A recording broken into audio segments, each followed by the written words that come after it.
The Time for ice your water initiation. exploded over Kara's Ah, head with brutal freezing. force. Hold still, 40 almost degrees done. of Welcome to the humiliation team. cascading down her face, her uniform, her dignity. Commander Blake Harrigan stood above her empty bucket, in hand, his smile venomous. Regulator Welcome to 78 SEAL Serial Training, 4782, Princess. pressure Can't nominal. handle a little Moving to cold next water. unit. You don't belong here. 23 witnesses watched, some frozen in shock, some smirking. Kara stood perfectly still, water streaming from her blonde hair pooling at her boots. Her hands didn't shake. Her breath didn't catch. And in the half second before she moved, Harrigan made his fatal mistake. He thought her silence meant surrender. Her palm struck his chin like a hammer. He dropped unconscious before his body hit concrete. One strike, 2 seconds, career over. His, not hers. Before we continue with Kara's story, if you appreciate real stories of courage and respect earned the hard way, please subscribe to our channel and hit that notification bell. Stay with us until the very end. You won't believe how this unfolds. And comment below with your city so I can see how far these stories of quiet warriors are reaching. Now let's go back to where this all began. 3 weeks earlier, Kara had arrived at Naval Special Warfare Command's training facility in Coronado, carrying nothing but a single duffel bag and orders that told her absolutely nothing about why she was there. Petty Officer Thorne reporting as ordered, ma'am. Captain Rebecca Hayes looked up from behind a desk, drowning in paperwork. She was 48, silver-haired, with eyes that had seen enough Navy politics to fill an ocean. At ease, Thorne. Close the door. Kara did. The click of the latch sounded final. Your file is interesting, reading, Hayes said. At least the parts I'm cleared to read. 3/4 of it is redacted above my pay grade. She pulled off her reading glasses. Care to tell me what a supply yeoman is doing with classification levels higher than mine? Medical recovery assignment, ma'am. Standard protocol. There's nothing standard about you, petty officer. Hayes leaned back in her chair. I did 26 years in this Navy. I've seen cover assignments before. What I'm asking you off the record is whether I should be worried about whatever classified mess you're recovering from landing on my doorstep. No, ma'am. I just need a quiet posting for 6 months while some paperwork gets sorted. I count inventory. I process supply requests. I stay out of everyone's way. Hayes studied her. Kara Thorne was 26 years old and looked younger. 5'4", maybe 125 pounds, soaking wet, with blonde hair, pulled regulation tight, and a face that belonged on a college campus, not at a counterterrorism command. But her eyes. Her eyes had seen things that left marks. Fine, Hayes finally said. But I'm telling you right now, my executive officer, Commander Harrigan, runs the training programs. He's old school, very old school. He's going to have opinions about women in the teams. I'm not in the teams, ma'am. I'm in supply requisitions. Right. Hayes's tone suggested she didn't believe that for a second. Welcome to Coronado, Thorne. Try not to break anything. Commander Blake Harrigan noticed Kara on her second day. She was in the equipment cage conducting inventory on cold water diving gear, her hands moving with mechanical efficiency through dry suits and rebreathers. He'd walked past twice before stopping. You're the new yeoman. Kara turned. Yes, sir. Petty Officer Thorne. He looked her up and down with barely concealed disdain. How old are you? 26, sir. Jesus Christ. He shook his head. They're sending us children now. You even know what half this equipment does. Yes, sir. LARV, Draeger rebreather rated for 60 meters. Closed-circuit oxygen system. This particular unit needs a new CO2 scrubber canister. The seal's compromised. I've already submitted the requisition. Harrigan's jaw tightened. I didn't ask for a technical manual readout. You just make sure the gear's ready when my boys need it. That's your job. Counting and organizing. Think you can handle that? Yes, sir. Good, because I've got BUD/S candidates who'd kill for a cushy posting like this, and they actually deserve it. He turned to leave, then stopped. One more thing. Don't go getting ideas about what you see here. The teams are for warriors, real operators, not administrative clerks playing dress-up. Clear, crystal clear, sir. After he left, Kara stood perfectly still for 10 seconds. Then she went back to checking equipment seals, her face showing nothing, her hands steady as stone. The harassment started small. Harrigan would route all his equipment requests through her, then complain when she processed them exactly according to regulation. He'd schedule mandatory inventory checks at 400 hours. He'd assign her to reorganize entire storage facilities, then criticize the organization system she'd implemented. This is wrong, he'd say, pointing at perfectly categorized equipment. I want everything resorted by date of manufacturer, not by operational category. Sir, regulation, OPNAV instruction 4790.2b specifies. I don't care what the regulation says. I care what I'm telling you to do. Are we going to have a problem? Petty officer. No, sir. She'd redo it perfectly without complaint. The other staff noticed. Chief Warrant Officer Vincent Cole, who ran the dive training program, pulled her aside one morning. Kid, you don't have to take his shit. File a complaint. Captain Hayes would back you up. It's fine, Chief. It's not fine. Harrigan's had issues before. 2 female instructors transferred out last year because of him. Hayes would support you. Kara looked at him with those 2 old eyes. I appreciate that, Chief, but I'm just here to do a job. 6 months, then I'm gone. I don't need to make waves. 6 months is a long time to be someone's punching bag. I've survived worse. Something in how she said it made Cole pause. He'd done 3 tours in Afghanistan, trained SEALs for 15 years, and he recognized that particular flatness of tone. It was the sound of someone who'd seen the elephant and come back different. All right, he said quietly, but my door's open if you change your mind. The breaking point came during a tactical briefing 3 weeks into her assignment. Harrigan was presenting a cold water training evolution to a room full of instructors and senior candidates. Kara was there only because Hayes had insisted all staff attend operational briefings, even supply clerks. We'll insert the candidates here, Harrigan said, tapping a map of the coastal waters. At 0600 hours, water temperature will be approximately 52 degrees. They'll have standard wetsuits, no dry suits. The evolution is designed to test cold water endurance and mental fortitude. Extraction point is here 2 miles north. Estimated time in water, 4 hours. Kara's hand went up. Harrigan stopped mid-sentence, his face darkening. Yes, petty officer. Sir, I have a question about the equipment loadout. The equipment is not your concern in this briefing. With respect, sir, it is. You're sending candidates into 52-degree water and 7mm wetsuits for 4 hours. That's a recipe for severe hypothermia. The room went quiet. Harrigan's smile was dangerous. Is that your professional opinion as a supply clerk? It's my professional opinion as someone who's read the physiological studies. In water, that temperature, with that exposure, time core body temperature will drop below 95 degrees. That's clinical hypothermia. Cognitive function degrades. Motor control fails. You're not testing mental fortitude.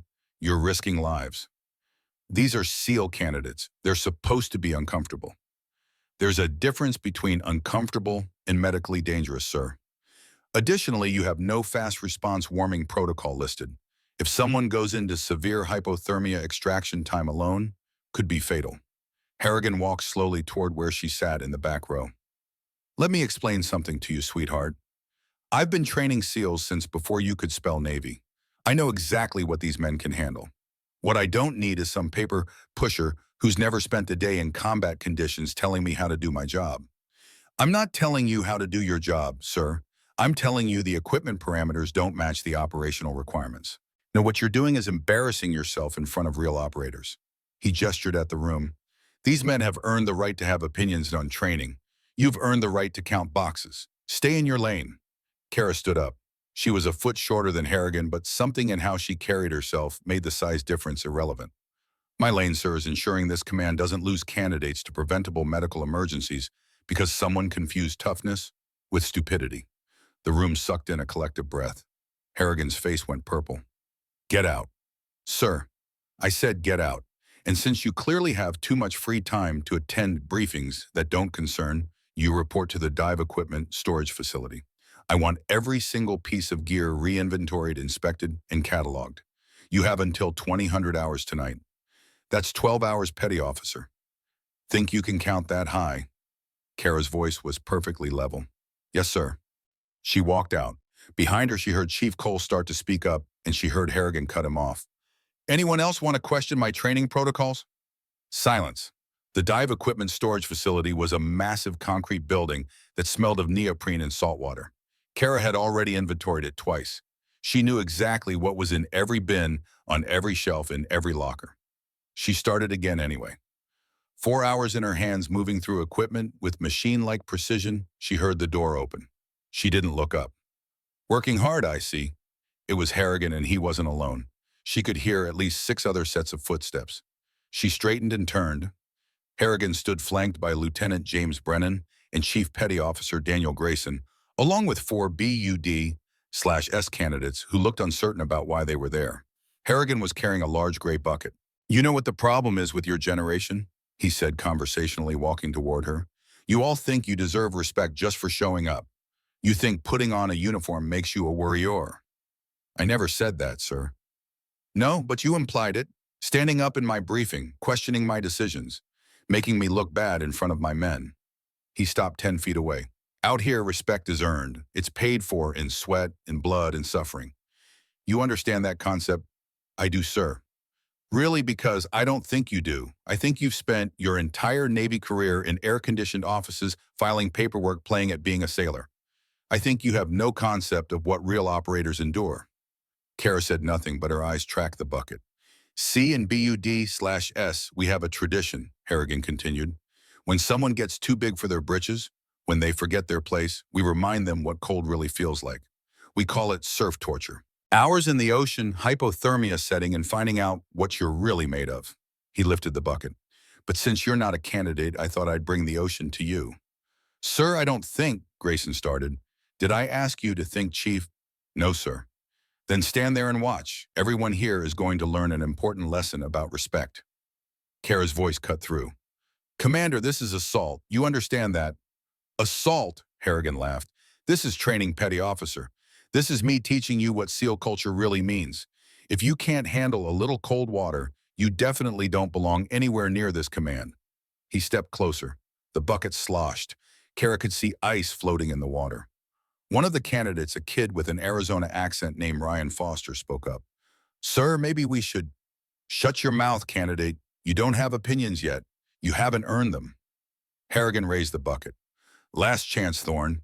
Apologize for questioning me in that briefing. Admit you don't know what the hell you're talking about and we'll forget this whole thing." Kara looked at him, really looked at him. And in that moment, she made a calculation. She could back down, apologize, spend 6 more months being invisible. Or she could do what every fiber of her training had taught her, never let a threat go unanswered. "No, sir," she said quietly. Harrigan's smile turned cruel. "Wrong answer." He upended the bucket. The shock was instantaneous and total. 40-degree salt water mixed with ice crashed over her head, drenching her in a heartbeat. It soaked through her uniform, plastered her hair to her skull, streamed down her face in rivulets that felt like liquid nitrogen. The cold was a physical violation, a stunning assault that reached bone deep. For exactly 3 seconds, she stood perfectly still.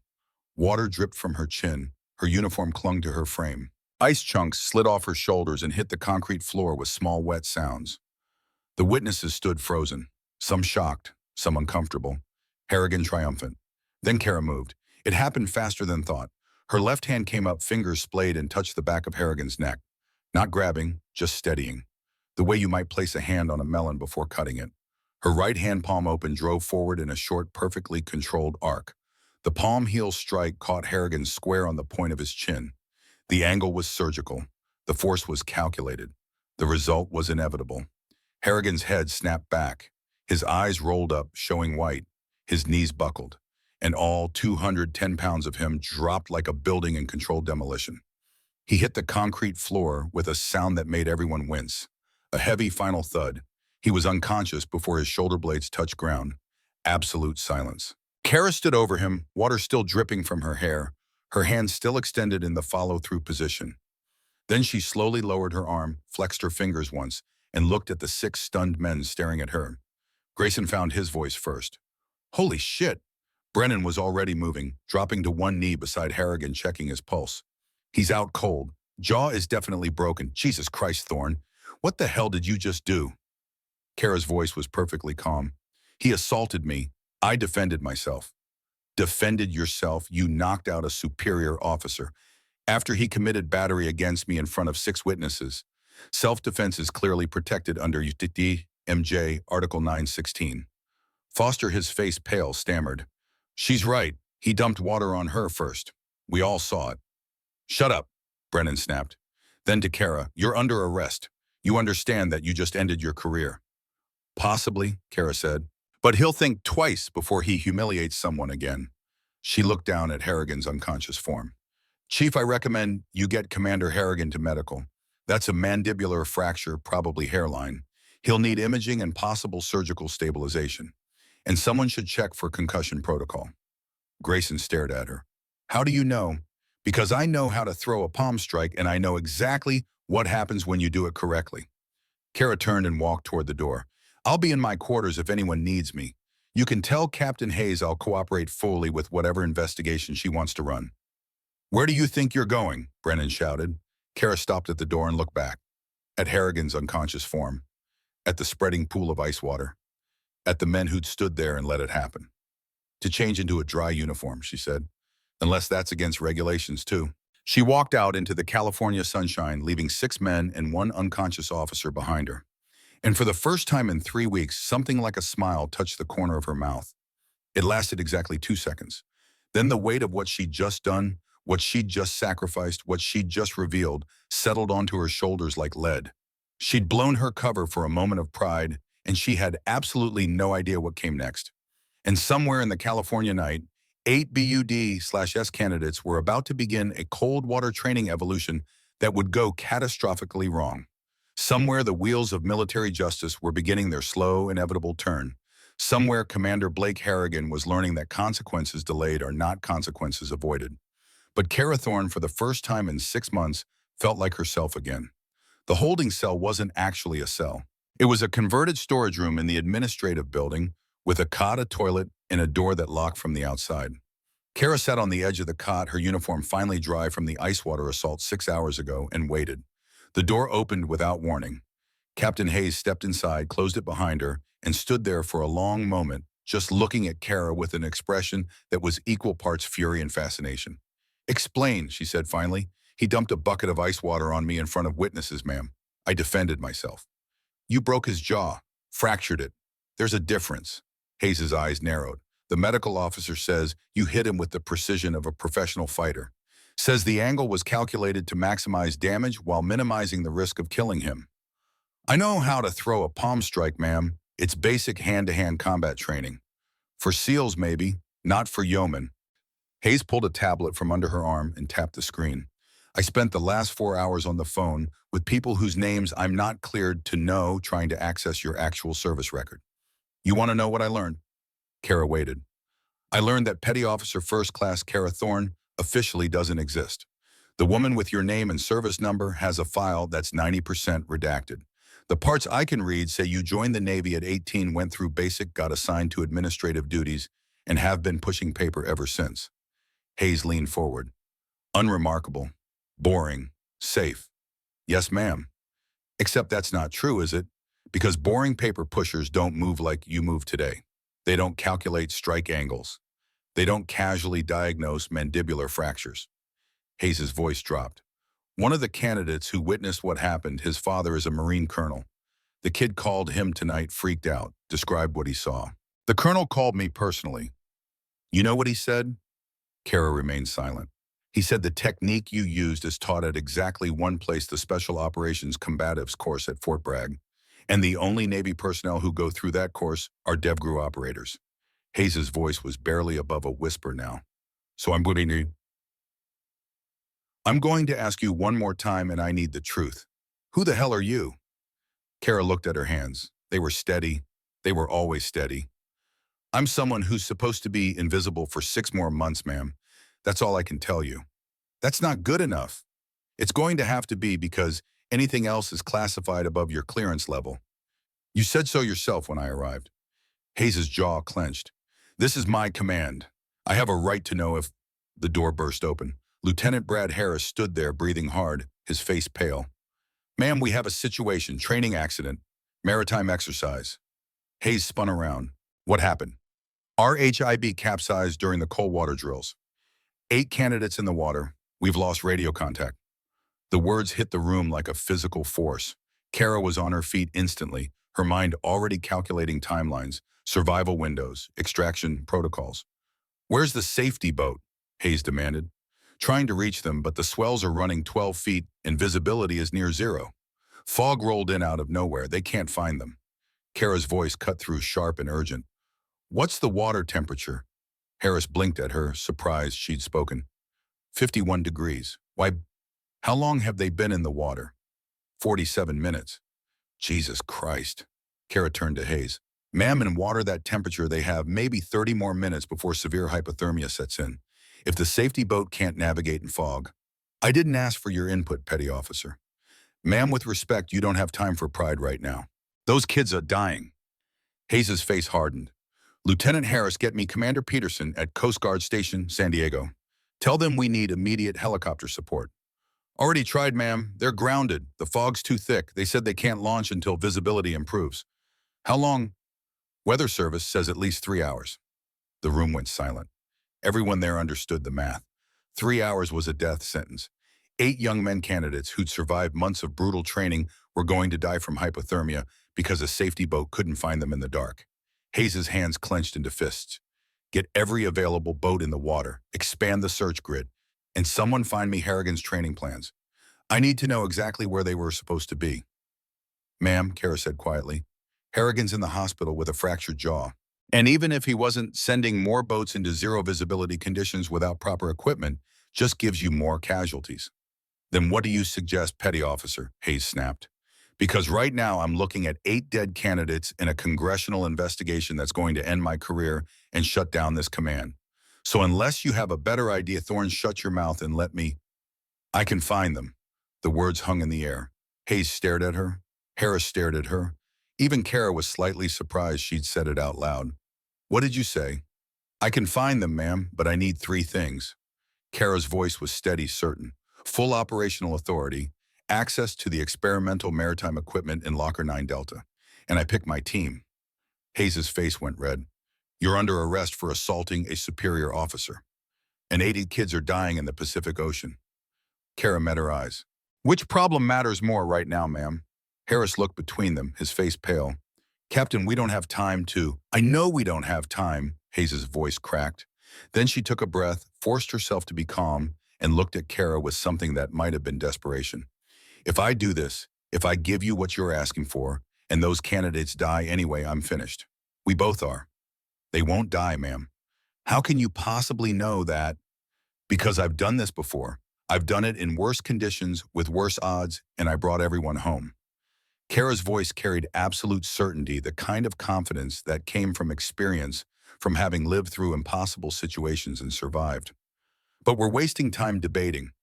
Every second we stand here talking is a second closer to hypothermic cardiac arrest. Hayes turned to Harris. What's in Locker 9 Delta? I don't know, ma'am. It's been sealed since before I got here. Harrigan had the only key. Then break the damn lock. Hayes looked back at Kara, her decision made. You have operational authority as of right now. But if this goes wrong, if even one of those candidates dies, you'll face a court-martial that'll make the assault charge look like a parking ticket. Clear, ma'am. Then move. Locker 9 Delta was in the secure equipment building behind 3 separate locked doors. By the time Kara and Harris reached it, a maintenance crew had already cut through the external padlock with bolt cutters. The door swung open and Harris stepped inside, then stopped. What the hell is all this? The locker was packed with equipment Kara recognized immediately. Some of it she'd used operationally. Some of it she'd helped test in development. All of it was cutting-edge maritime rescue technology that shouldn't have been at a training command. She moved past Harris and started pulling gear. Thermal wetsuit. Integrated heating elements powered by compact battery pack. 6-hour cold water protection instead of 90 minutes. She tossed one to Harris. Get me Lieutenant Brennan, Chief Grayson, and the 4 candidates who witnessed the assault right now. The people who watched you hit Harrigan, they're the last ones who'd want to help you. Exactly. They owe me nothing, which means if they follow my orders, it's because they trust my competence, not because they like me. And trust is what keeps people alive. She pulled on the wetsuit hood. Also, I need the RHIB that's equipped with the FOCMLIR system. The what? Forward-looking infrared. It sees heat signatures through fog. Harrigan requisitioned it 8 months ago. It should be in the boat bay. Harris stared at her. How do you know what Harrigan requisitioned? Because I process all the equipment requests, Lieutenant. That's my job, remember. She activated the wetsuit's heating elements. Clock's ticking. Move. They assembled in the boat bay 14 minutes later. Brennan and Grayson looked furious. The 4 candidates, Foster, Jackson, Porter, and Williams, looked terrified, whether of the rescue mission or of Kara herself, she couldn't tell. Brennan spoke first, his voice tight with barely controlled anger. Captain Hayes ordered us to report to you. Doesn't mean I'm taking orders from someone who assaulted. 8 candidates are dying in the water, Kara cut him off. You can hate me later. Right now, strip down and put these on. She tossed each of them a thermal wetsuit from the stack she'd brought. They're not standard issue. They'll keep you alive in 50-degree water for 6 hours instead of 90 minutes. Put them on or stay here. I don't care which. But decide in the next 30 seconds because that's all the time we have. Foster, the young candidate with the Arizona accent, started stripping immediately. I'm going. Those are my classmates out there. The other 3 candidates followed his lead. Brennan and Grayson exchanged a look, then reluctantly started changing. While you're doing that, Kara continued, her voice carrying the authority of someone who'd commanded operations in combat zones. Listen carefully because I'm only saying this once. In the water, visibility is 0. Sound travels wrong. Your sense of direction will fail. The only thing keeping you alive is following orders exactly as I give them. No improvising, no second guessing, no heroics. Clear. You want us to follow your orders. Brennan's voice was acidic. After what you did to Harrigan. Kara walked up to him. Even with him half-dressed, she had to look up to meet his eyes, but the force of her presence made him step back involuntarily. Harrigan dumped ice water on me to humiliate me. I responded. You can judge that however you want, but those kids out there didn't do anything except follow his training plan.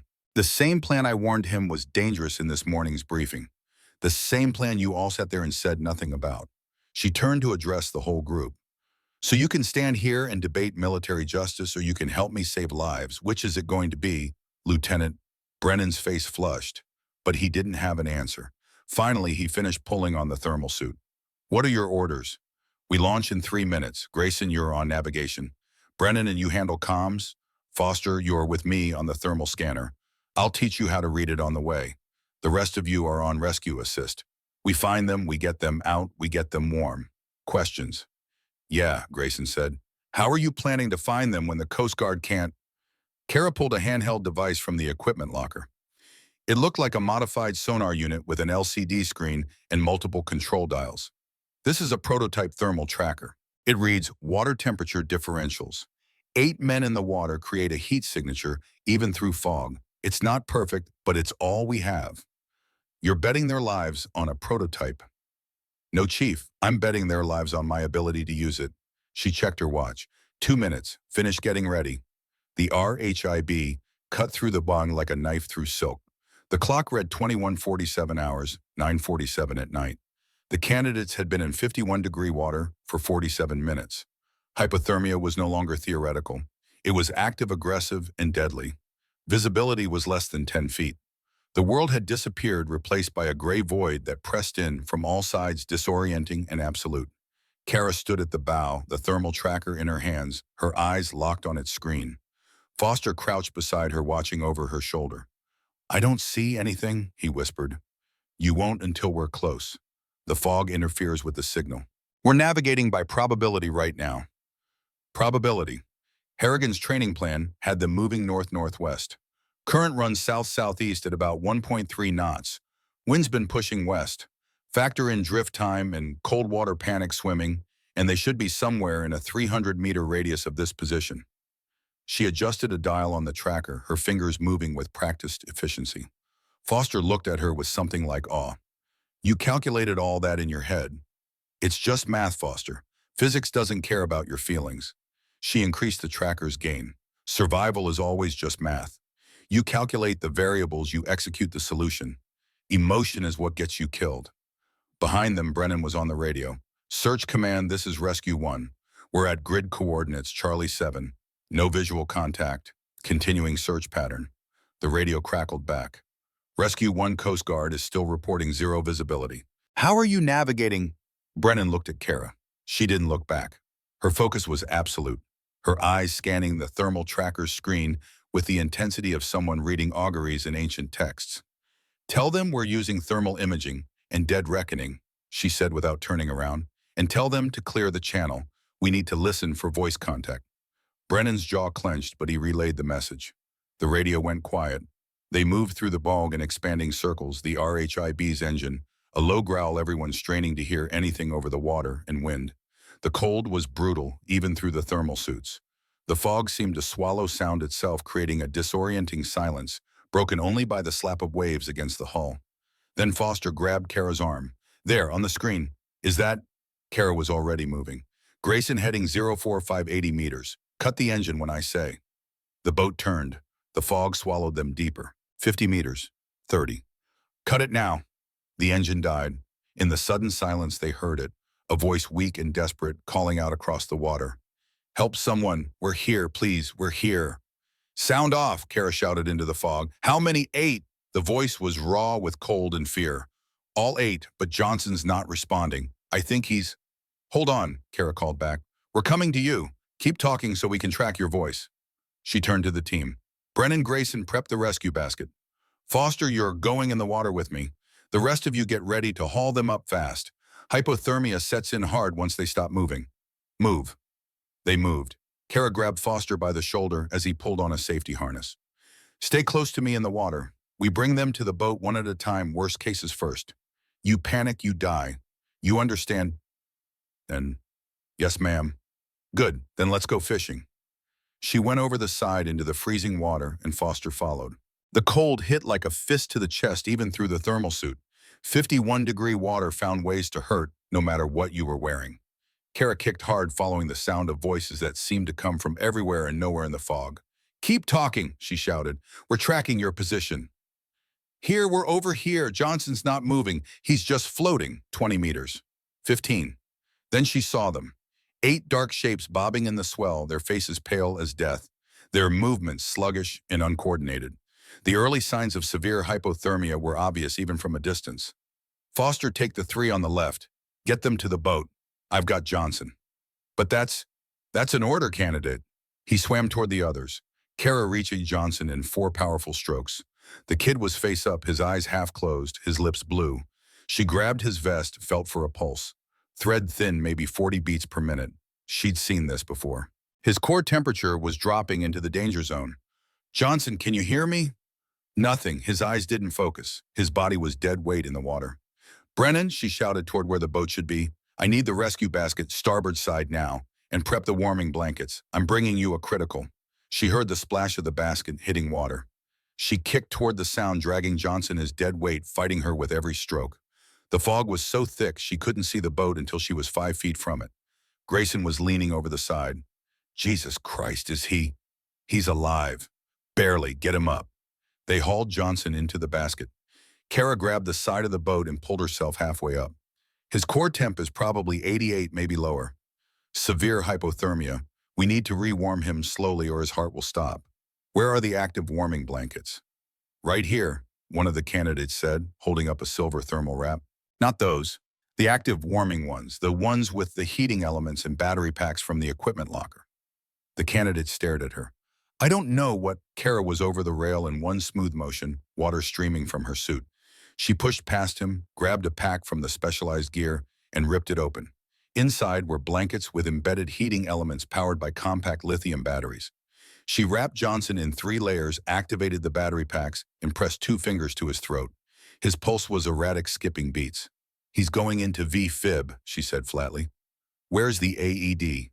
The what? Brennan asked. The automated external defibrillator. It should be in the medical kit. We don't have... Yes, you do. Locker 9 Delta. I packed it myself. Kara was already moving, finding the kit, ripping it open. She pulled out the AED, powered it on, and ripped open Johnson's wetsuit with one hard yank. Everyone back. Don't touch him. She placed the paddles on his bare chest. The machine analyzed his rhythm, its automated voice cutting through the tension. Shock advised. Clear. Johnson's body jerked. The machine analyzed again. Shock advised. Clear. A muffler jolt. This time Johnson gasped, his eyes flying open, his pulse steadying under Kara's fingers. That's it, she said quietly. Stay with me, Johnson. You are okay. You're going to be okay. She looked up. Foster was in the water with 3 candidates guiding them to the boat. Brennan and Grayson were hauling them up. How many more? Kara shouted down to Foster. 4, but one of them can barely hold on. I need help. Kara didn't hesitate. She went back over the side. The second candidate she reached was named Porter. His teeth were chattering so hard she thought they'd shatter. Can't feel my legs, he managed to say through numb lips. That's okay, I've got you. Just hold on to me. She grabbed his vest and started swimming back. Porter tried to help, but his kicks were weak, uncoordinated. Halfway to the boat, he started to panic. I can't do this. I'm going to drown. No, you're not. Kara's voice cut through his panic like a blade. Look at me, Porter. Look at my eyes. He did. They were calm, steady, absolutely certain. You're not going to drown because I won't let you. You understand, I've pulled people out of worse water than this. You're just cargo right now. Relax and let me work. Something in her voice and the absolute conviction of her words cut through his fear. He stopped fighting. She got him to the boat. Foster was right behind her with another candidate. They worked in rhythm now, Kara and Foster in the water, Brennan and Grayson on the boat, hauling bodies up and getting them wrapped and warm. 6 candidates recovered. 7. The 8th was 30 meters away and sinking. Kara saw it happen. The kid's head dipped below the surface once, twice, then disappeared. Man down, she shouted. She sucked in air and dove. The water below the surface was darker, colder, disorienting. She kicked down, her hands sweeping in wide arcs, searching. Her lungs started to burn. 5 seconds, 10, 15. Her fingers brushed fabric. She grabbed, pulled, kicked for the surface with everything she had. They broke through together. The candidate, his name tag said Calloway, was unconscious, water streaming from his mouth. Foster was there instantly, helping her get him to the boat. Grayson and Brennan pulled Calloway up. Kara was right behind him, her lungs heaving. Calloway wasn't breathing. No pulse. On his back, Kara commanded. She tilted his head, checked his airway, and started chest compressions. 30 hard, fast pumps. Her hands locked her full weight, driving down. She bent down, sealed her mouth over his, and gave 2 rescued breaths. Nothing. 30 more compressions. 2 more breaths. Calloway's chest heaved. Water spewed from his mouth. He coughed, gasped, and started breathing raggedly. Kara sat back on her heels, her own breathing ragged for the first time since the mission started. Get him wrapped. Keep his airway clear. Brennan was staring at her with something that looked like shock. Where the hell did you learn to do that? Every sailor learns CPR, Lieutenant. It's not complicated. That wasn't just CPR. That was combat trauma medicine. That was... He stopped. His eyes dropped to Kara's forearm. Her wetsuit sleeve had rolled up during the compressions. Her tattoo was visible. It was intricate, unmistakable. A trident, but not the regular Navy SEAL trident. This one had modifications. A skull integrated into the eagle's head. Wings that looked more like a bird of prey than an eagle. And beneath it, block letters, Devgru. Below that, smaller ghost. Brennan's face went white. Oh my God. Grayson saw it too. That can't be a... Foster, dripping wet and exhausted, looked at the tattoo, then at Kara's face. What's EVGRU? Naval Special Warfare Development Group, Brennan said quietly, his voice barely audible over the waves. SEAL Team 6, the people who killed bin Laden. The most elite counterterrorism unit in the world. His voice dropped to a whisper. And she's one of them. Kara pulled her sleeve down. Was. Past tense. Now can we focus on getting these kids back to base before we have to do more CPR? You're a EVGRU operator. Grayson's voice was flat with shock. A Tier 1 asset, and you've been processing our supply requisitions for 3 weeks. Somebody has to count the bullets, Chief. Don't. Brennan's voice was sharp. Don't deflect. That call sign, Ghost. I know that call sign. I've heard stories from Iraq. He stared at Kara, his eyes distant, remembering. You're her. You're the operator from Mosul. Kara said nothing, but something in her stillness confirmed it. Brennan's voice was almost reverent. My last deployment, Iraq 2019. There was a hostage rescue that went bad. American journalist and 2 aid workers held by an Al-Qaeda cell in Mosul. The rescue team got ambushed. 3 operators went down, medic included. Mission should have been aborted. He paused. But someone stayed. One operator treated the wounded under fire, got the hostages out, called in air support, and held the position for 40 minutes against 30 insurgents. Alone. They called her Ghost because she was supposed to be dead 5 times over, but she kept coming, kept fighting. Saved 11 lives that night. Got a Navy Cross that she wasn't allowed to accept publicly because her entire unit is classified. His voice dropped to barely a whisper. That was you. Kara met his eyes. Does it matter? Are you kidding me? Does it? Brennan stopped. He looked at Johnson, wrapped in warming blankets and breathing steadily. At Calloway, coughing up seawater but alive. At the other 6 candidates, all rescued from what should have been a mass casualty incident. It matters, he said quietly. It matters because I laughed when Harrigan humiliated you. I stood there and did nothing. And you're the most qualified person on this entire base. Second most qualified, Kara corrected. Captain Hayes has more command experience. Stop it. Brennan's voice broke. Stop deflecting and just, you could have let us fail. After what Harrigan did, after what we all let him do, you could have sat in that cell and let those kids die and nobody would have blamed you. They're candidates. They didn't do anything to me. That's not the point. Then what is the point, Lieutenant? Brennan struggled for words. Finally, he said, the point is, I've been a SEAL for 12 years. I've trained hundreds of candidates. I've served with some of the best operators in the world. And in 20 minutes, I just watched you do things I didn't think were possible. Not the physical stuff, though, that was impressive enough, but the way you made decisions under pressure, the way you calculated angles and currents in your head, the way you knew exactly what Johnson needed before his heart stopped. He shook his head. Harrigan called you weak. He said you didn't belong here, and you're probably the strongest person on this entire base. Silence fell over the boat. The fog pressed in around them. The rescued candidates lay wrapped in thermal blankets, their lives saved by someone they'd all dismissed as just a supply clerk. Foster spoke up, his voice young and uncertain. Ma'am, can I ask you something? Kara looked at him. What? Why'd you let him do it? Why didn't you just tell him who you were? One word about DEV, GRU, and Harrigan would have backed down. He would have left you alone. Because being invisible was my mission, Foster. I was ordered to maintain a low profile. That meant enduring the harassment without revealing my background.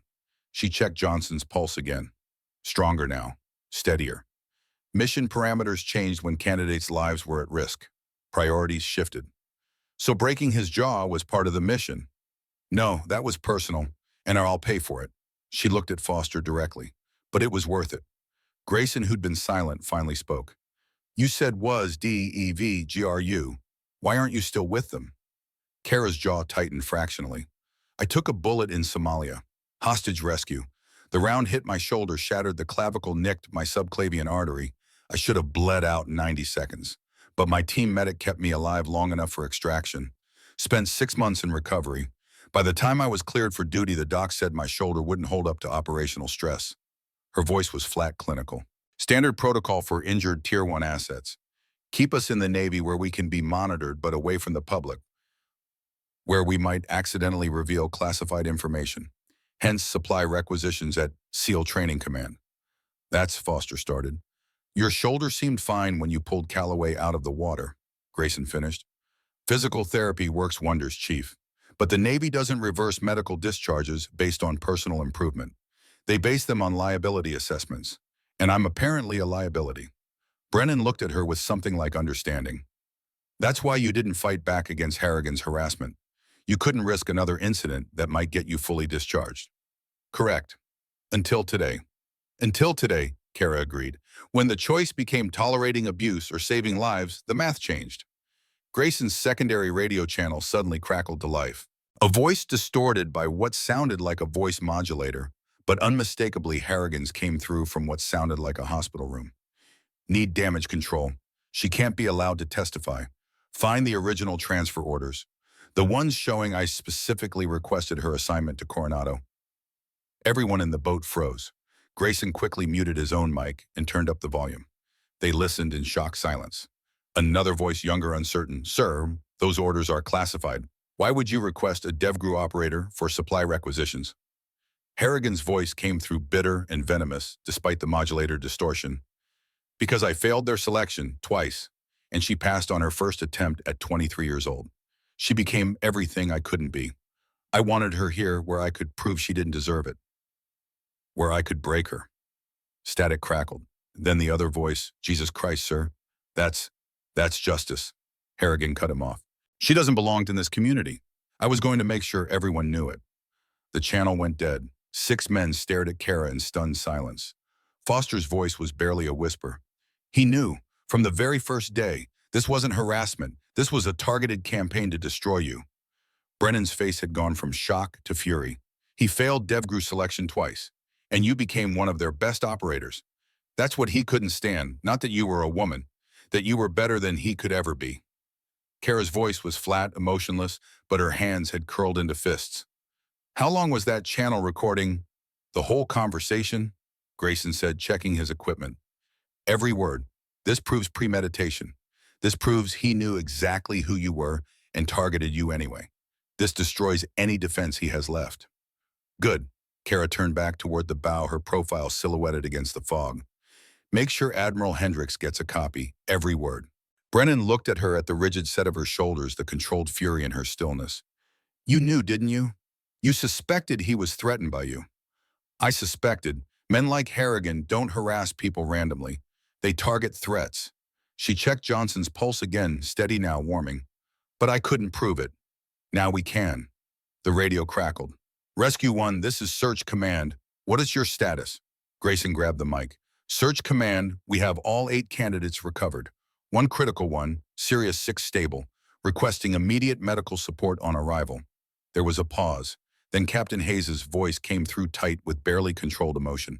Copy that, Rescue 1. Medical team standing by. Good work. Another pause. All of you. Kara picked up the mic. Search Command, this is Thorne. Estimated time to dock is 12 minutes. Have trauma team ready with active rewarming stations and IV saline. Johnson's going to need cardiac monitoring for at least 6 hours. Calloway needs airway observation. The others need standard hypothermia protocols. Understood. Hayes' voice softened slightly. Kara. Yes, ma'am. We'll talk when you get back, but for the record, I don't give a damn about your file anymore. I only care about what I just witnessed. The radio went dead. Brennan looked at Kara. You realize what this means, right? You just blew your cover in front of 6 candidates, 2 instructors and half the command staff. Whatever invisible mission you were on, it's over. Kara pulled off her thermal hood. Her hair was plastered to her head. For the first time since the rescue began, she looked tired. I know. Was it worth it?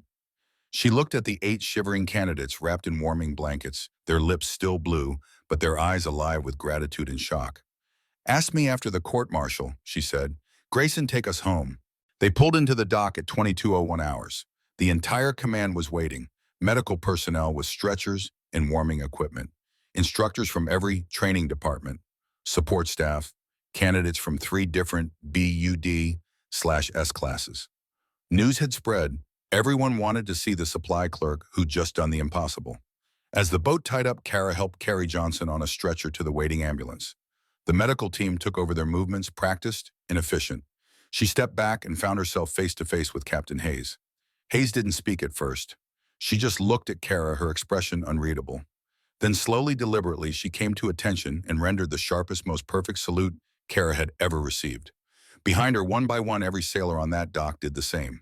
Brennan, Grayson, Foster, the other 3 candidates from Kara's rescue team, the medical personnel, the instructors, even the candidates who'd never met her, who only knew that someone had gone into impossible water and brought their classmates back alive. The salute held, dozens of hands raised in perfect synchronization, a gesture of respect so profound it made Kara's throat tighten. She stood frozen. She wasn't supposed to be saluted. She was under arrest. This violated every protocol. But Hayes didn't drop her hand. Petty Officer Thorne, Hayes said, her voice carrying across the silent dock. On behalf of Naval Special Warfare Command, I want to thank you for your service, your courage, and your sacrifice. What you did tonight saved 8 lives. What you've endured over the past 3 weeks with dignity and professionalism represents the highest ideals of naval service. She finally dropped her salute. Kara, trained reflexes taking over, returned it. The moment held. Then Hayes said quietly, now let's go deal with the paperwork shitstorm you just created, because we have a lot to talk about. As they walked toward the command building, Kara caught sight of an ambulance pulling away. Through the back window, she could see Harrigan, his jaw wired shut, watching the scene unfold on the dock. Their eyes met for a fraction of a second. He looked away first. Hayes' office was cramped and utilitarian, dominated by a metal desk covered in reports and a window overlooking the training grounds, where the dawn was just beginning to break. Kara stood at attention, still wearing her damp thermal suit, water pooling at her boots. Hayes closed the door and didn't sit down. You know what's happening right now, Hayes said, her voice tight. I've got the Naval Special Warfare Commander on hold, the JAG office, demanding explanations and a formal assault complaint from Commander Harrigan that I'm legally obligated to investigate. And somehow in the middle of all that, you just became the most talked about sailor in Coronado. I understand, ma'am. Do you? Because I'm not sure you understand the storm that's about to land on both our heads. Hayes paced to the window. The moment those candidates start talking, and they will talk, your identity becomes public knowledge. DEV GRU operators are supposed to be ghosts. That's the whole point. And you just performed a rescue mission in front of half my command staff. I had no choice, ma'am. The mission parameters. I know what the mission of parameters were. I'm the one who gave you operational authority. Hayes turned back. What I need to know is what happens next. Because I've got 8 saved lives on one hand and a violated security protocol on the other. And somewhere in Washington, people whose names I'll never know are deciding whether to thank you or bury you. The phone on Hayes' desk rang. She looked at it, then at Kara. That's probably them now. She picked up. Captain Hayes. Her face went carefully neutral. Yes, sir. She's right here. She held out the phone, sharing, It's for you, Vice Admiral Hendricks, Naval Special Warfare Commander. Kara took the phone. Petty Officer Thorne. The voice on the other end was gravelly authoritative, carrying the weight of 4 decades in naval special warfare. I've been reading the preliminary reports from tonight's incident. Is it true you performed a cold water rescue of 8 hypothermic candidates using experimental equipment and achieved a 0 casualty outcome? Yes, sir. And is it also true that you're currently facing assault charges for striking a superior officer? Yes, sir. There was a pause. Tell me what happened with Commander Harrigan. Your version. Kara relayed the events. The 3 weeks of harassment. The tactical briefing where she'd warned him about the cold water plan. The bucket of ice water. The witnesses. The palm strike. She kept her voice clinical, factual, devoid of emotion. When she finished, Hendricks was silent for a long moment. 6 witnesses confirm your account, including 2 instructors who are now claiming they should have intervened but didn't. Harrigan's filing a complaint anyway. Says you used excessive force. Sir, I used the minimum force necessary to neutralize an ongoing assault. The strike was controlled and precise. If I'd wanted to use excessive force, Commander Harrigan would be intubated right now, not complaining about his jaw. Hendricks made a sound that might have been a laugh. You've got steel in you, Thorne. I'll give you that. His tone shifted, became more serious. Here's the situation. Your cover is blown. 6 candidates, 2 instructors, medical staff, and half of Hayes' command now know you're DevGru. The OPSEC failure alone should end your career. You understand that? Yes, sir. But here's the problem with ending your career. Those 8 candidates you pulled out of the water, one of them is Senator Patterson's nephew. Another is the son of a Marine 3-star general. The rest have families who are about to hear that their son survived because a supply clerk turned out to be one of the most elite operators in naval special warfare. He paused. How do I court-martial the woman who just saved a senator's nephew from drowning? Kara said nothing. There was no safe answer to that question. I'll tell you how, Hendricks continued. I don't. The optics are impossible. But I can't ignore the assault charge either. So here's what's going to happen. You're going to give me a full incident report.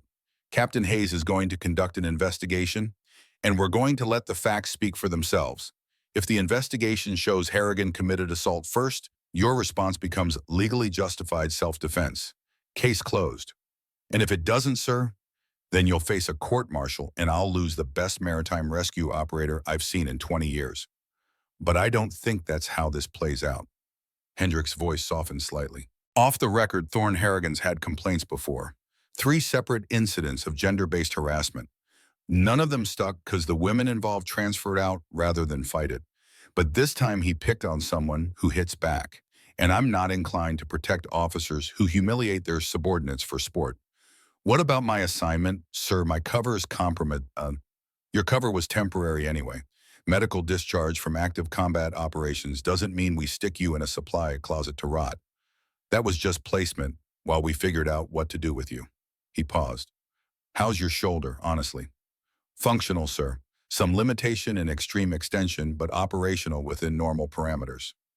Could you pass a full DevGru physical? The question hung in the air. Kara's heart rate kicked up for the first time all night. I don't know, sir. Then let's find out. You're being transferred effective immediately to Naval Special Warfare Development Center. You're going to undergo a complete medical evaluation by doctors who actually specialize in combat injuries, not paper pushers who check boxes. If they clear you, and I mean actually clear you for combat operations, we'll talk about reinstatement.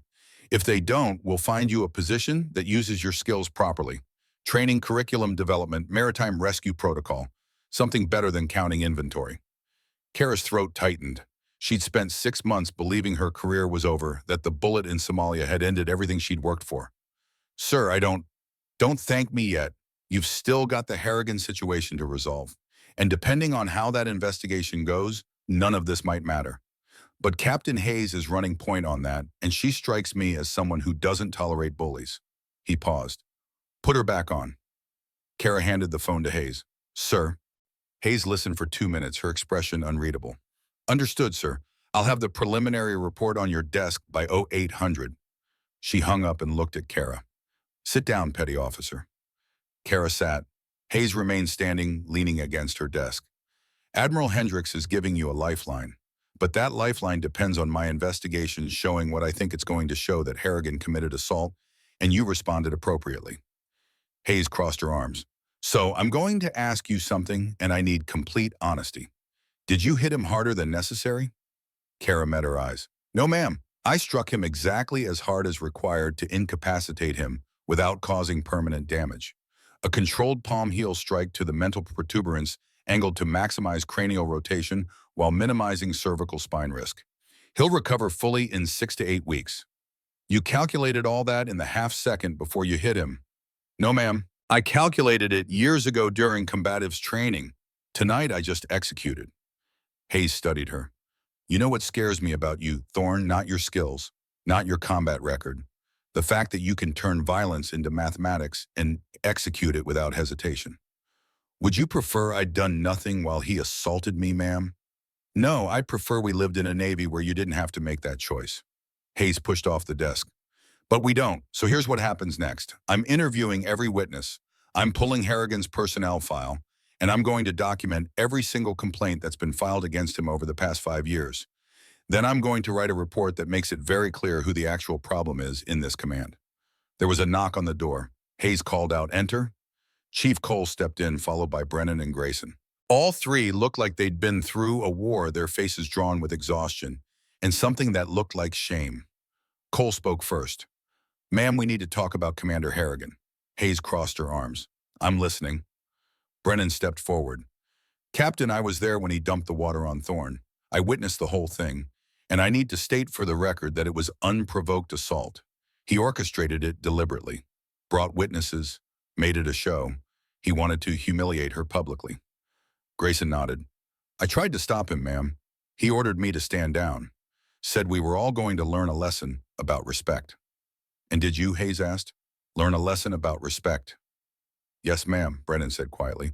I learned that respect has nothing to do with rank or gender or how loud you talk. I learned it has everything to do with competence and courage. And I learned that I've been complicit in a culture of harassment by staying silent. He looked at Kara. Petty Officer Thorne saved 8 lives tonight using skills I didn't know she had.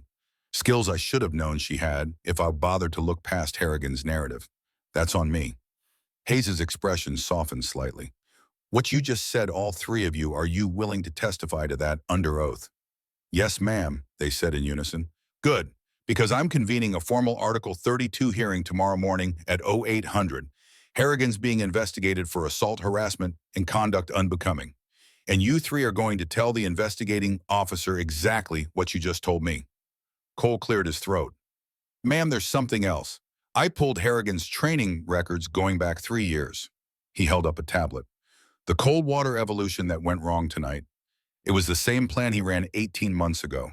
That time, 2 candidates were hospitalized with severe hypothermia. The incident was logged but never investigated because the candidates recovered. Hayes's face went pale. What? Petty Officer Thorne tried to warn him this morning in the tactical briefing that the plan was dangerous. He ignored him. 8 kids almost died because of his pride. Cole's voice was tight with anger. And 2 kids were hospitalized 18 months ago for the exact same reason. Hayes walked to her window and stared out at the darkened training grounds.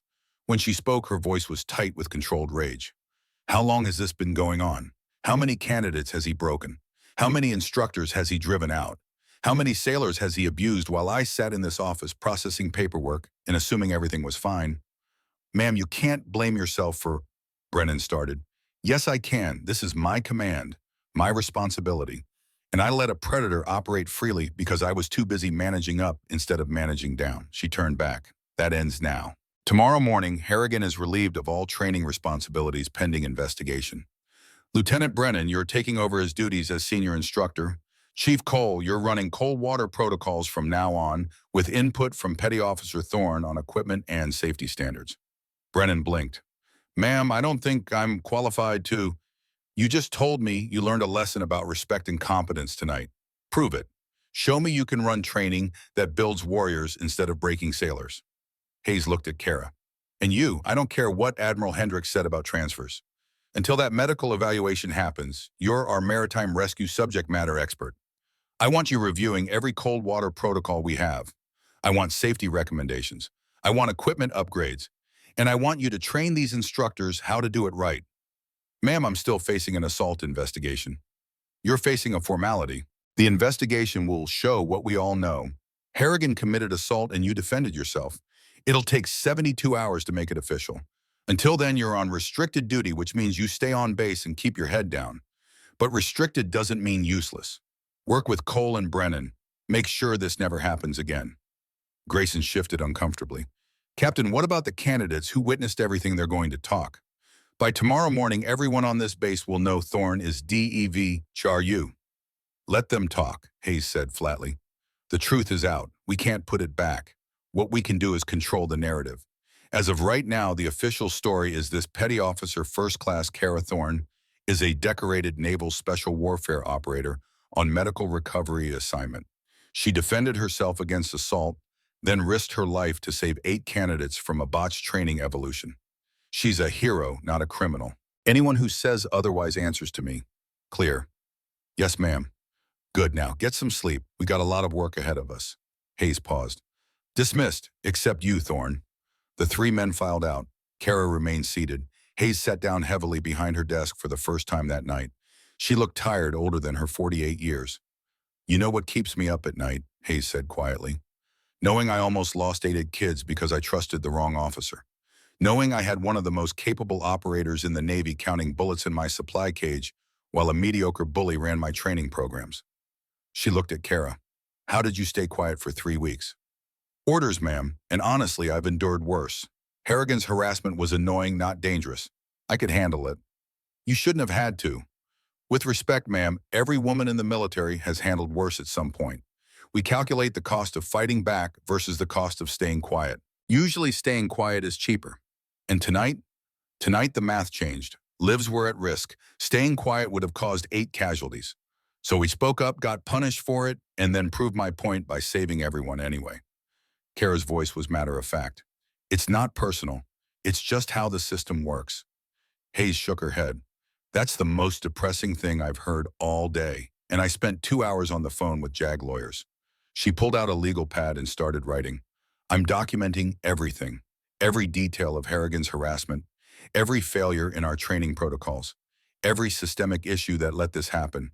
And I'm sending it up the chain with a recommendation for a complete cultural review of Naval Special Warfare Training commands. Kara watched her write. Ma'am, can I ask you something? What? Why are you doing this? You could sweep it under the rug, write Harrigan's assault off as an accident, transfer me out quietly. Protect your command's reputation. Hayes stopped writing and looked up. Because I'm 48 years old and I've spent 26 years in a Navy that told me I couldn't do half the things I ended up doing anyway. I've been harassed, dismissed, underestimated, and passed over for promotion because of my gender more times than I can count. And I survived by keeping my head down and outworking everyone around me just like you did. She leaned back. But you know what I learned? Surviving isn't enough. If we just survive and stay quiet, nothing changes. The Harrigans of the world keep abusing people. The systemic problems keep crushing talented sailors. And women like you end up counting inventory instead of training the next generation. She stood up and walked around the desk. So I'm not sweeping this under the rug, I'm blowing it wide open. Because 8 candidates lived tonight because you refused to stay in the box Harrigan tried to put you in. And I'll be damned if I'm going to punish you for that. Kara felt something tight in her chest loosen. Thank you, ma'am. Don't thank me, thank yourself, you earned this. Hayes extended her hand. Now get some sleep. Tomorrow's going to be a long day. Kara shook her hand and stood to leave. At the door, she paused. Ma'am, those 2 candidates from Harrigan's previous cold water incident, the ones who were hospitalized, do you have their names? Why meown? Because they deserve to know that speaking up would have mattered, that their complaints could have prevented tonight's near disaster. Maybe they need to hear that it wasn't their fault for staying quiet. It was the system's fault for not listening. Hayes smiled. It was small but genuine. I'll get you their contact information. You can tell them yourself. The Article 32 hearing convened at 0800 hours the next morning in a conference room that smelled of industrial cleaner and bad coffee. Kara sat at a table with her assigned JAG lawyer, Lieutenant Commander Diana Frost, a sharp-eyed woman who'd spent the previous evening reviewing every piece of evidence like she was preparing for a Supreme Court argument. Harrigan sat across the room with his own lawyer, a civilian attorney named Richard Rothman, who specialized in military cases. Harrigan's jaw was wired shut, and he communicated through a notepad, his eyes burning with hatred every time they landed on Kara. The investigating officer, Captain David Morrison from Naval District Southwest, presided from the head of the table. He was stern-faced, methodical, and had a reputation for being utterly immune to bullshit. Morrison opened the proceedings. This is a preliminary hearing to determine whether charges of assault against Petty Officer First Class Kara Thorne are warranted. Commander Harrigan alleges that Petty Officer Thorne struck him without provocation, causing serious bodily injury. Petty Officer Thorne claims self-defense. We'll hear testimony from all witnesses and examine the evidence. He looked at Rothman. Call your first witness. The defense called Grayson first. He took the stand looking like he hadn't slept. Rothman stood up. Chief Grayson, you were present when the alleged assault occurred. Tell us what you saw. Grayson took a breath. I saw Commander Harrigan dump a bucket of ice water on Petty Officer Thorne. Then I saw her strike him once. He fell and lost consciousness. Did Petty Officer Thorne say anything before striking him? Any warning? No, sir. So she attacked without warning. Objection, Frost said sharply, leading the witness. Morrison nodded. Sustained. Rephrase. Rothman smiled thinly. Chief Grayson, from your perspective, did the response seem proportional to the provocation? Grayson looked directly at Harrigan. Sir, I've been a SEAL for 16 years. I've served in combat zones on 4 continents. And what I saw wasn't an attack. It was a textbook defensive response to an assault. Commander Harrigan physically assaulted Petty Officer Thorne with freezing water in front of multiple witnesses. He did it deliberately. He did it to humiliate her. And when she defended herself with precisely the amount of force necessary to stop the assault, he got exactly what he deserved. The room went silent. Rothman's smile faded. You're saying you believe the commander deserved to have his jaw broken. I'm saying he deserved consequences for assaulting a subordinate, Vanda. The fact that those consequences came immediately instead of months later through official channels doesn't make them less justified. No further questions, Rothman said tightly. Frost stood. Chief Grayson, you testified that Commander Harrigan's actions were deliberate. Can you elaborate? He brought an audience. He wanted witnesses. He told us we were going to learn a lesson about respect. This wasn't spontaneous. It was premeditated humiliation. Did you try to stop him? Grayson's face darkened. I tried. He ordered me to stand down. I complied. That's on me. I should have done more. Thank you, Chief. Next came Brennan. He testified to the same facts but added something new. This wasn't the first time I'd seen Commander Harrigan use humiliation as a training tool. 3 months ago, he made a female logistics officer do push-ups in the rain because she questioned his supply requisition timing. 6 months before that, he forced a junior instructor to stand in ice water during a safety briefing because the instructor suggested updating cold water protocols. There's a pattern here. Rothman tried to discredit him. Lieutenant Brennan, isn't it true that you have a personal relationship with Captain Hayes and might be biased in favor of the command's position? No, sir. I have a professional relationship with Captain Hayes. What I have is a guilty conscience for enabling Harrigan's behavior by staying silent. I'm biased in favor of the truth. The 4 candidates testified next. All told the same story. Unprovoked assault, precise defensive response, no excessive force. Foster, the youngest, added something that made Morrison lean forward. Sir, I need to say something. After Petty Officer Thorne hit Commander Harrigan, she immediately checked his pulse and assessed his injuries. She told us exactly what medical care he'd need. She didn't gloat. She didn't celebrate. She just did what was necessary and moved on. That's not the behavior of someone who wanted to hurt him. That's the behavior of a professional who eliminated a threat. When the candidates were excused, Morrison called a 30-minute recess. Kara sat in the hallway with Frost. How do you think it's going? Kara asked. Better than expected. The witnesses are solid. Rothman's going to argue that regardless of provocation, you had alternatives. walking away, filing a complaint, de-escalating verbally. He'll say, you chose violence when other options existed. I chose to stop an assault in progress. I know, but a good defense attorney can twist that. Frost looked at her. Be ready. When they reconvened, Rothman called his only witness a psychiatrist who testified about the effects of traumatic brain injuries and the permanent damage caused by strikes to the jaw. Frost cross-examined. Doctor, is it your professional opinion that Petty Officer Thorne intended to cause permanent damage? I can't speak to her intent, but you can speak to the precision of the strike, can't you? The medical reports show a hairline fracture, not a shattered mandible. A concussion, not a traumatic brain injury. If Petty Officer Thorne, a trained Special Operations Combatives expert, had wanted to cause permanent damage, wouldn't she have struck harder, struck differently, struck multiple times? The psychiatrist hesitated. Possibly. In fact, isn't it true that the strike showed remarkable restraint for someone with her training? I suppose that's one interpretation. Thank you, Doctor. Then Frost called her own witnesses. She started with Hayes, who testified about Harrigan's personnel file. 3 harassment complaints over 5 years. 2 female instructors transferred out in 2023. Multiple counseling sessions that resulted in no behavior change. Then came the bombshell. Captain Hayes, in your professional opinion, did Petty Officer Thorne have reason to fear escalation from Commander Harrigan? Absolutely. His pattern of behavior showed progressive escalation. Verbal harassment became public humiliation. Public humiliation became physical assault. Without intervention, I believe it would have continued escalating. And did Petty Officer Thorne file complaints during the 3 weeks she endured his harassment? No. Why not? Because she was under orders to maintain a low profile due to the classified nature of her background. She couldn't risk drawing attention to herself. So she was trapped between 2 impossible choices: endure abuse or violate operational security. Objection, Rothman said. Speculation. Withdrawn. Frost turned to Morrison. I'd like to call my final witness, Petty Officer First Class Kara Thorne. Kara took the stand. Frost approached her. Petty Officer Thorne, when Commander Harrigan poured ice water on you, what went through your mind? That I was being assaulted and needed to stop it. Why didn't you just walk away? Because assault doesn't stop when you walk away, ma'am. It stops when you make it clear there are consequences. Did you intend to seriously injure Commander Harrigan? No, ma'am. I intended to incapacitate him with minimum necessary force. A palm heel strike to the mandible is a standard defensive technique designed for precisely that purpose. If you'd wanted to cause serious harm, what would you have done differently? Kara looked directly at Morrison. Sir, with respect, I'd rather not detail advanced combat techniques in an open hearing.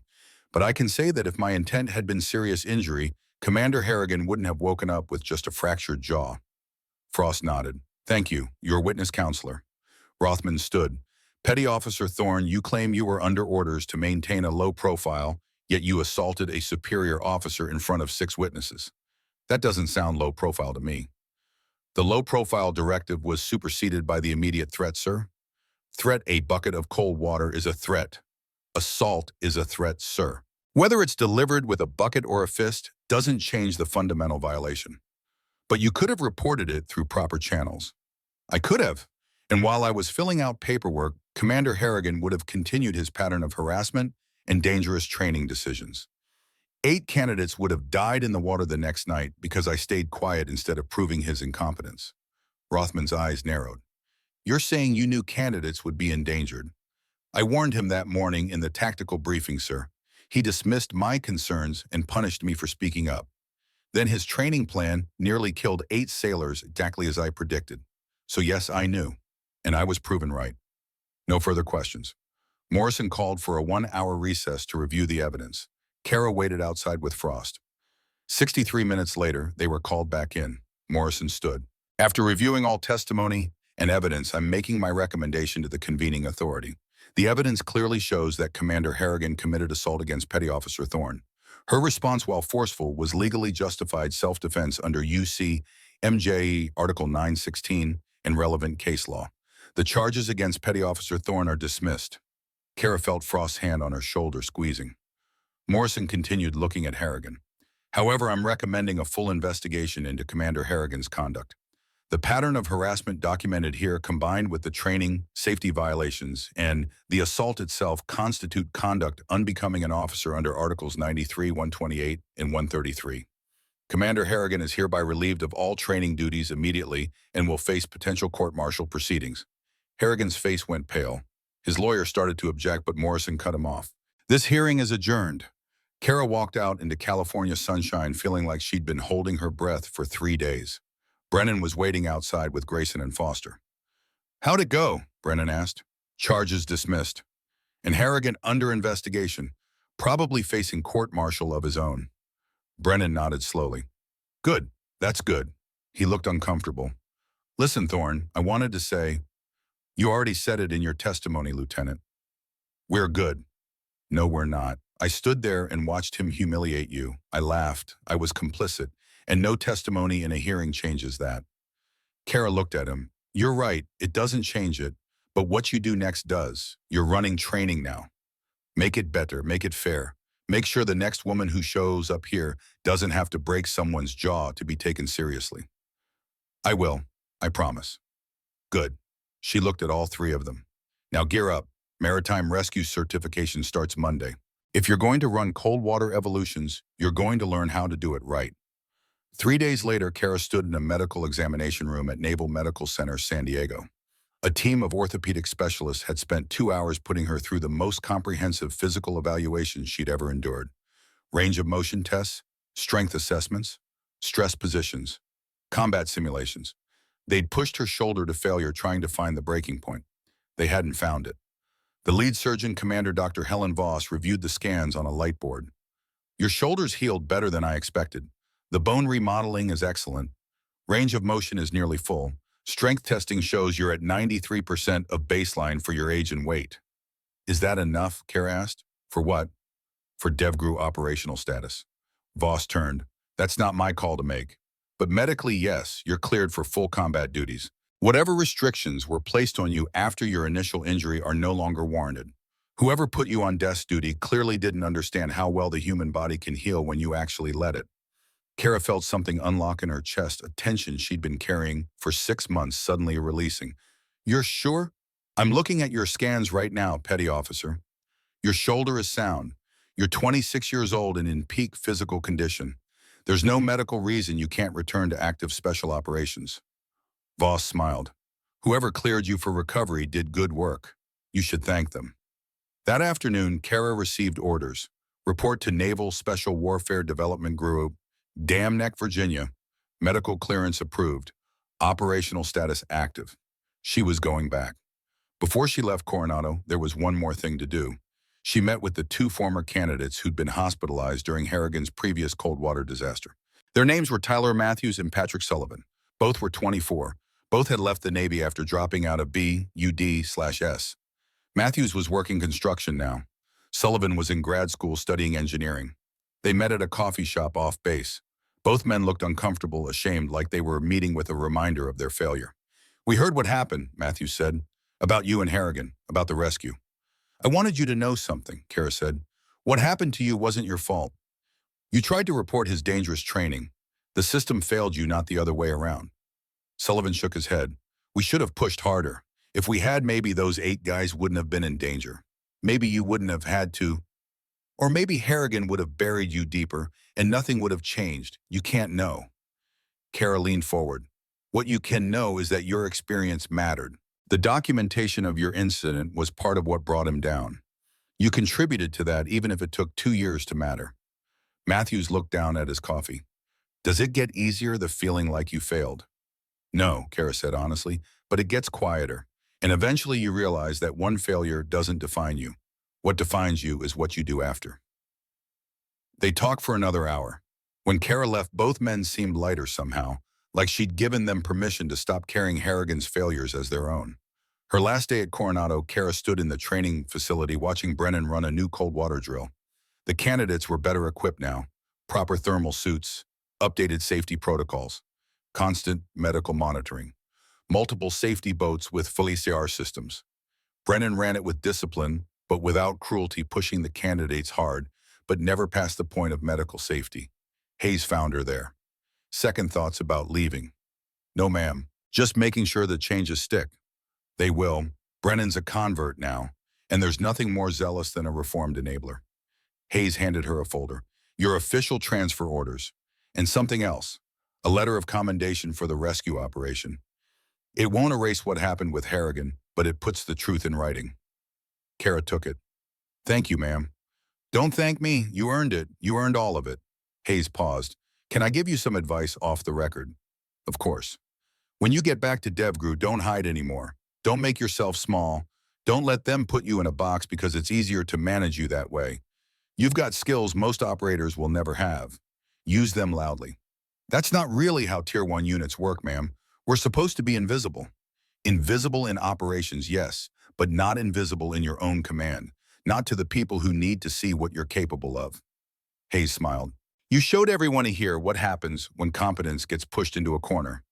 Now show them what happens when it's given room to run. 6 months later, Kara stood in front of a new class of DevGru candidates at Dam Neck, Virginia. She was running a specialized training block on high-risk maritime rescue in contested environments. The course was her design. The protocols were her creation. And the candidates hanging on her every word were the future of naval special warfare. Before we start, she said, I want to tell you a story. Last year, I was medically retired from active operations. I spent 6 months in a supply cage counting inventory, being harassed by an officer who thought I didn't belong in the Navy at all. He called me weak.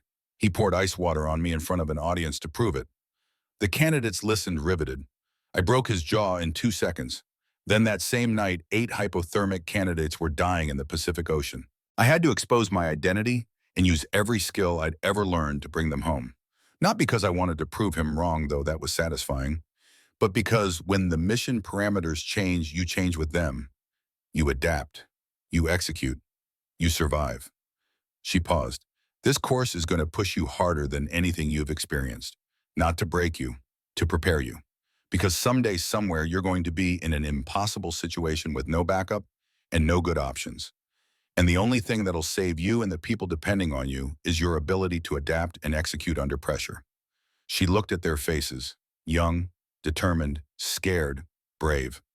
We start in the water in 10 minutes. If you can't handle cold, you're in the wrong class. If you can't handle being uncomfortable, you're in the wrong career. But if you can handle both and stay sharp enough to think through the pain, then maybe you're exactly where you belong. Questions. One candidate raised his hand. Ma'am, is it true you knocked out a commander with one hit? Kara smiled. That's not the lesson, candidate. The lesson is that I spent 3 weeks being dismissed and underestimated before anyone realized who I was. Don't wait for permission to be competent, and don't ever let someone else's limitations define your capabilities. Yes, ma'am. Good. Now gear up. We're going swimming. That evening, Kara received an email from Foster. He'd graduated BUD/S at the top of his class. He was headed to SEAL Team 3. The email was short. Thank you for showing me what a real operator looks like. I won't forget. She replied, you survived cold water and bad leadership. The rest is easy. Make them remember you. But before she sent it, Kara sat at her desk and opened another file, one she'd been avoiding for a year.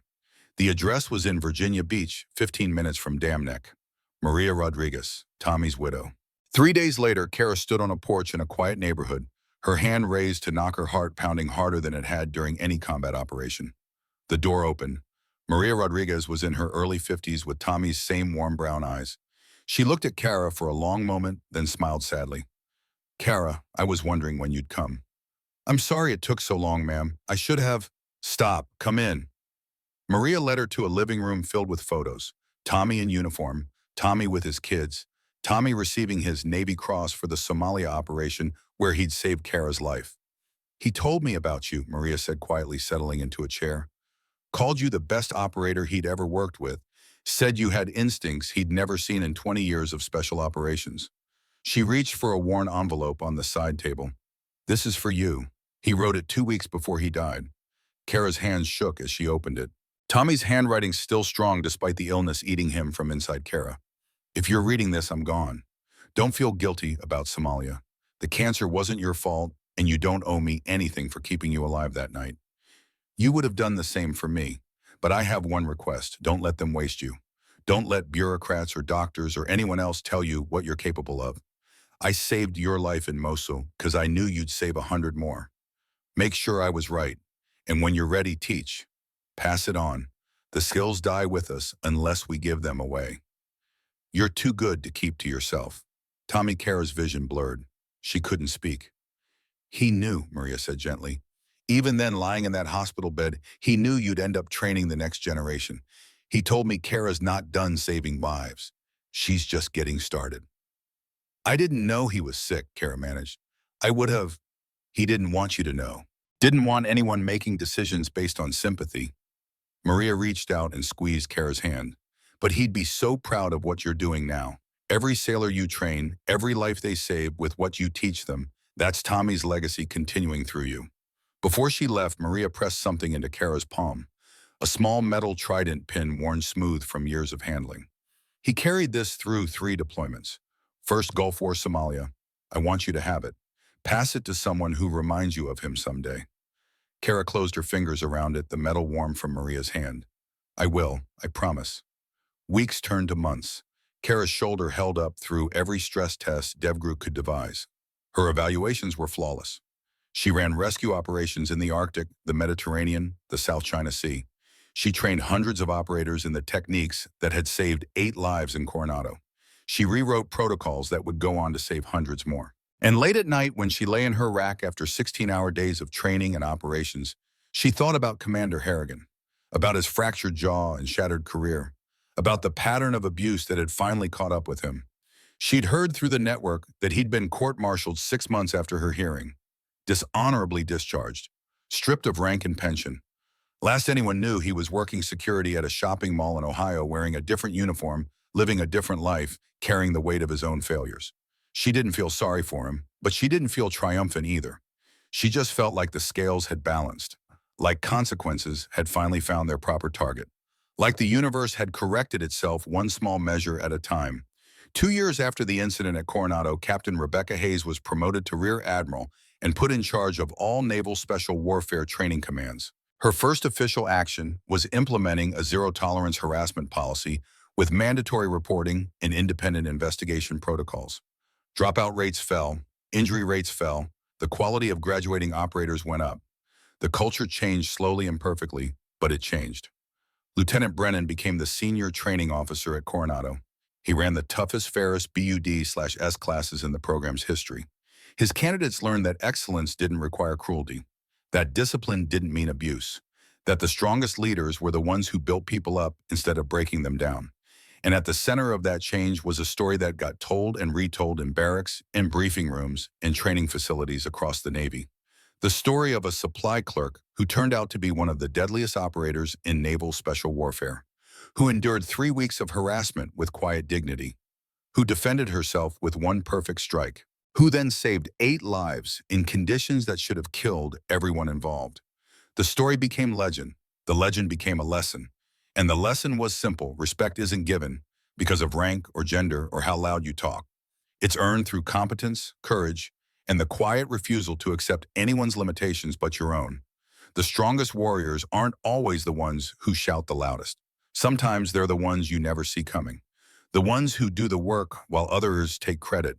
The ones who save lives while others count glory. Kara Thorne never asked to be a symbol. She just wanted to do her job, to honor Tommy's sacrifice, to make sure his death meant something beyond an obituary in a flag-draped coffin. But sometimes doing your job with excellence in the face of opposition becomes revolutionary all by itself.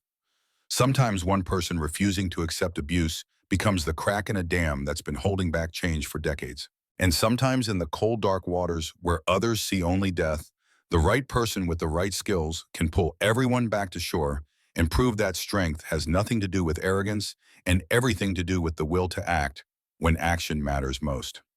5 years after that night in Coronado, Kara stood in front of a memorial wall at Dam Neck. New names had been added. Operators lost in training and operations in the eternal cost of maintaining readiness. She found Tommy Rodriguez's name, ran her fingers over the engraved letters, and pulled the worn trident pin from her pocket. She'd carried it for 3 years, waiting for the right moment, the right person. That afternoon, she pinned it on the uniform of a young female candidate who just graduated top of her class in maritime rescue. The woman had Tommy's same instincts, the same natural feel for reading water and weather, the same quiet competence that spoke louder than any boast. This belonged to the man who trained me, Kara said. He carried it through 3 wars. Now it's yours. Pass it on when you find someone worthy, Wow. The candidate's eyes went wide. "Ectomento." "Ma'am, I can't." "You can, you will. That's how we honor the ones who came before. We pass it forward." That evening, Kara received word that Foster had been selected for DevGru, the youngest operator to make the cut in 5 years. He'd listed her as his primary influence on his application. She smiled, the circle completing itself, the student becoming the teacher, the saved becoming the savior. That's not just survival. That's not even victory. That's legacy. And legacy is the only score that matters in the long run. The strongest warriors aren't measured by the enemies they defeat. They're measured by the warriors they create, by the lives they save, by the culture they change, by the example they set. Kara Thorne had broken a man's jaw in 2 seconds. But what she'd built in the years that followed, a generation of operators who knew that competence matters more than credentials, that courage means standing up even when it costs you, that real strength is quiet and certain and doesn't need to announce itself, that was worth so much more than any moment of violence. Commander Blake Harrigan had tried to prove she didn't belong. He'd failed spectacularly, not because she struck back once, but because she kept building long after he stopped mattering. And somewhere in a shopping mall in Ohio wearing a security guard's uniform, Harrigan watched young people walk past and wondered where it all went wrong. He never did figure it out. Some people never do. But the ones who matter, the ones who change the world, one small act of courage at a time, they don't need him to understand. They're too busy doing the work.